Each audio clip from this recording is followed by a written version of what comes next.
Hey guys, what's up? Ricky here with Justin again. So today we're actually going to be teaching a self-defense technique, right? I really like self-defense because self-defense has a lot of details in it that I think that you can also integrate into your jiu-jitsu game on the floor, which I'll show you towards the end of the technique. But for now, we're actually going to be talking about a rear naked kind of choke from standing up, somebody trying to choke me from behind. If I'm standing still, every time somebody puts an arm around me, one of the biggest things I want to make sure is that I have access to the floor, which means I have a good base. So if I don't have a good base, him pulling me might even cause me to fall. It's going to be really tough. It's not going to be a good situation.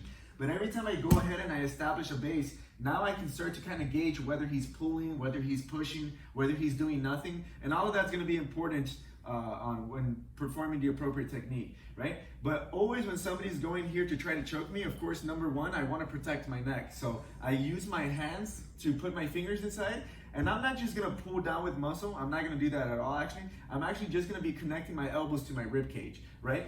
Now over here, a lot of times when people do this, they accidentally lean back. So if he tries to choke me, you feel like if you're falling backwards, right?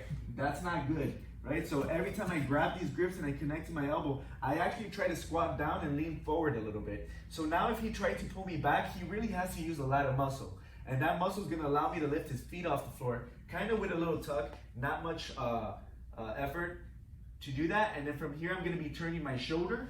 And from here, he's going to be falling, and I'm going to start controlling more situation, whatever the case may be on the bottom, right? So another situation, so I would do this fast motion for you guys to see, kind of like, but right when he grabs me here, I connect, he tries to pull me, and then right away I go ahead and I do the takedown. But a lot of times, sometimes when they grab the choke, you're already walking backwards. So if he's grabbing me and I feel like I lost my balance and I start to walk backwards, I step until I can manage to get a good step behind him so that I can turn my base over here. Once I turn my base, it's kind of like an Asotogari.